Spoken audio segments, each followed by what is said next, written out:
امام حلبی رحمۃ اللہ علیہ کے مطابق حلف فضول سے مراد عربوں کا ایک عہد نامہ ہے، حلف، جو انہوں نے حلف اٹھا کر اس بات پر کیا تھا کہ آئندہ سے ہم میں سے ہر ایک شخص مظلوم کی مدد کرے گا، اس کو اس کا حق دلوائے گا اور ظالم کا مقابلہ کرے گا۔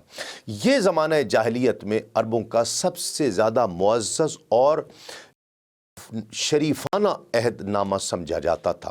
حلف کے اصل معنی عہد اور قسم کے ہیں۔ یہاں عہد کے بجائے اس کا نام حلف اس لیے رکھا گیا کہ عربوں نے یہ عہد نامہ کرتے وقت حلف اٹھائے تھے۔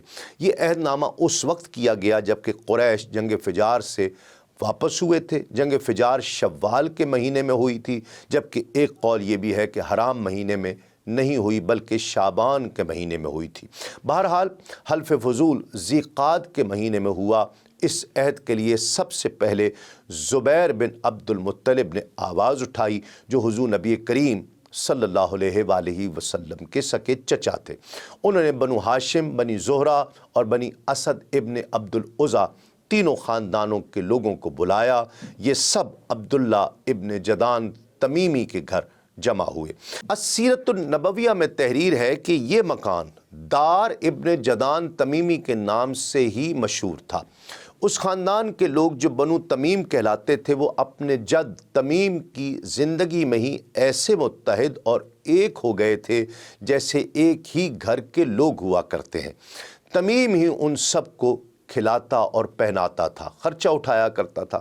یہ عبداللہ ابن جدعان ہر روز اپنے گھر میں کئی اونٹ ذبح کیا کرتا تھا، اور شہر میں اس کے آدمی پکار پکار کر اعلان کیا کرتے تھے کہ جو شخص بھی گوشت اور چربی کا شوقین ہو، یعنی کھانا کھانا چاہتا ہو، وہ ابن جدعان کے گھر پہنچ جائے۔ وہ اپنے یہاں فالودہ پکوایا کرتا تھا، جو ایک میٹھا کھانا ہوا کرتا تھا، اور اس سے قریش کی تواضع کیا کرتا تھا۔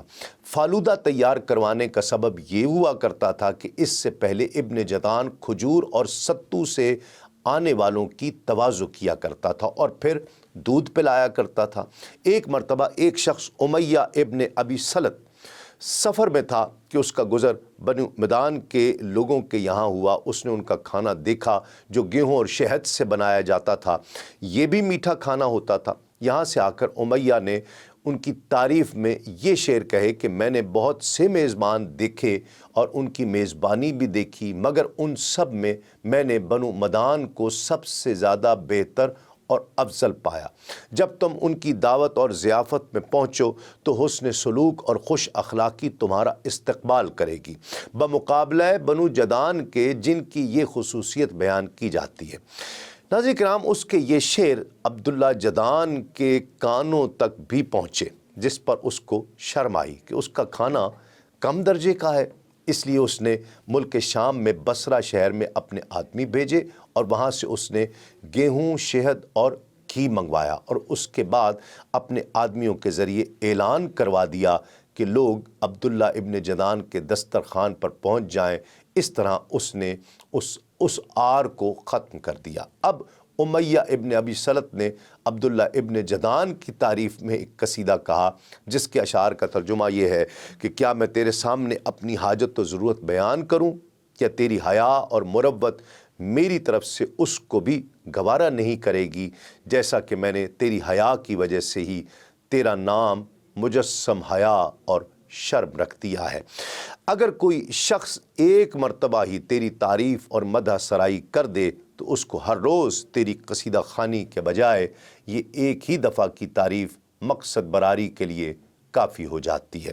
تم ایک ایسے شریف اور کریم ہو کہ جس کی شرافت اور خوش اخلاقی صبح و شام یکساں ہی رہتی ہے۔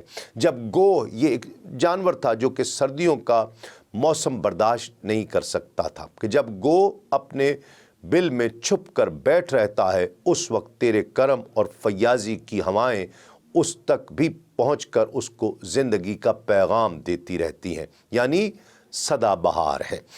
ناظرین کرام، امام زینی دہلان نے یہ بھی لکھا ہے کہ عبداللہ ابن جدعان جس کے مکان میں حلف الفضول کیا گیا ایک عمر رسیدہ اور بہت معزز آدمی تھا، اور یہ بھی ان لوگوں میں سے تھا جنہوں نے زمانہ جاہلیت میں اپنے اوپر شراب حرام کر رکھی تھی۔